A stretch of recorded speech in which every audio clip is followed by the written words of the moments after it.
Once upon a time, in the heart of a Hanlan village, surrounded by emerald forests and a silvery river, lived two brothers, Osaze and Ehimen, the only sons of their parents, Pa Imudia and Mama Iyabo.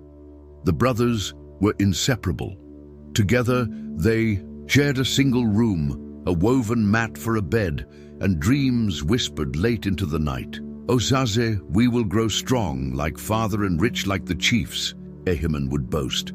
"And we will care for our parents," Osaze replied with his gentle smile. They worked as a team, fetching water from the stream and hawking smoked fish for their mother in the market. When they weren't working, they played like all village children, climbing trees, chasing grasshoppers, and racing barefoot along dusty paths. As years passed, their bond only grew stronger. The transition from boys to men was marked by the seasons. Their limbs grew longer, their shoulders broader, and their responsibilities heavier.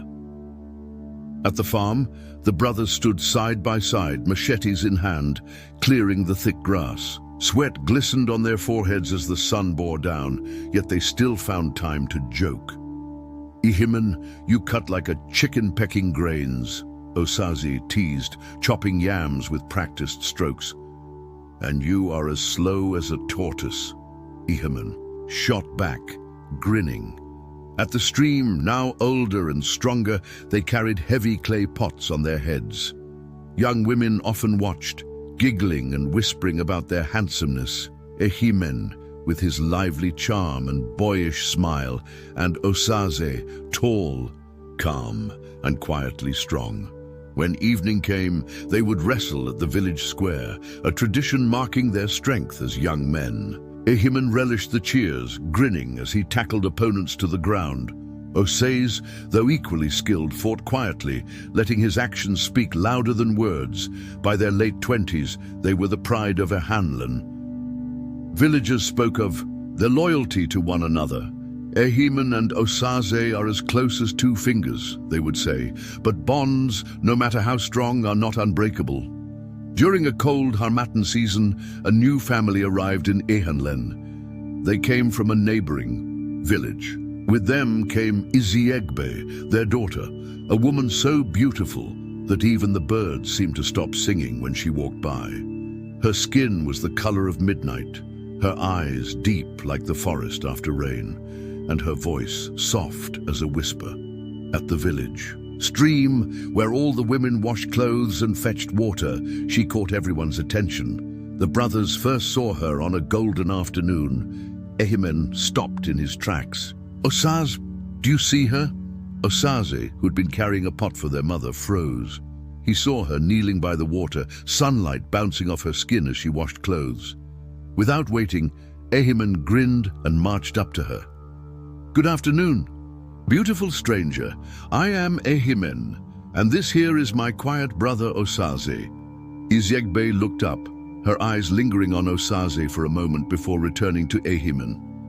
"Good afternoon," she said politely, then went back to her washing. Ehimen chatted endlessly, but Iziegbe's gaze kept drifting toward Osaze, who stood awkwardly behind.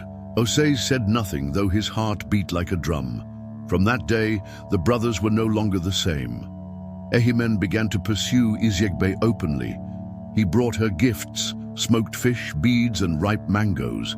He met her at the stream, telling stories that made her laugh. Osaze stayed away, though his heart pulled him toward her. One day, as Osaze walked alone near the stream, Iziegbe approached him. "Osaze," she said softly, "why do you avoid me?" "I do not avoid you," Osaze replied, eyes downcast. "Then why do you not speak to me like your brother?" Osaze had no answer. Her voice, her presence, left him breathless. Ehimen noticed Iziegbe's lingering glances at Osaze. Slowly, jealousy grew in his heart like a thorny vine. One evening, he confronted his brother. "Why do you follow me like a shadow, Osaze? You want what is mine?" "I follow no one," Osaze replied calmly. "Iziegbe is not a prize to be won." But Ehimen's jealousy poisoned his mind. Weeks Later, a friend told Ehimen he had seen Izyegbe walking with Osaze. Furious, Ehimen stormed into the hut that night. "You went behind my back, Osaze!" Ehimen shouted. "I did nothing wrong," Osaze said, his calm cracking. The brothers fought. Pots shattered, their mother wept, and their father's voice thundered. "Stop this madness," the villagers whispered about the broken bond. Two brothers, once as close as twins, now torn apart by a woman, they said. Over at Izyegbe's, it was time for the family to move again. Izyegbe, known only to her family, wasn't an ordinary Bane. She was half human and half wolf. It was that time of the year again, when she couldn't control her transformation and could change at any time. Izyegbe's family left the village quietly. When the brothers heard, their hearts sank.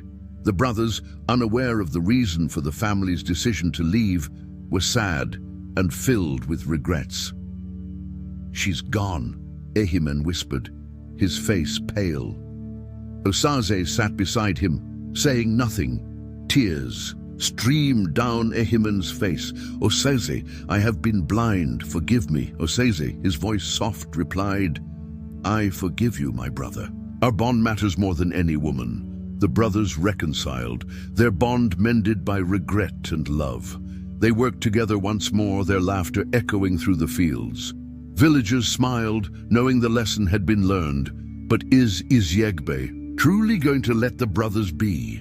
She seems to be in love with both brothers. Will she go away forever or be back to the village of Ahanlin? Find out in part 2. Like, follow and subscribe so you don't miss it.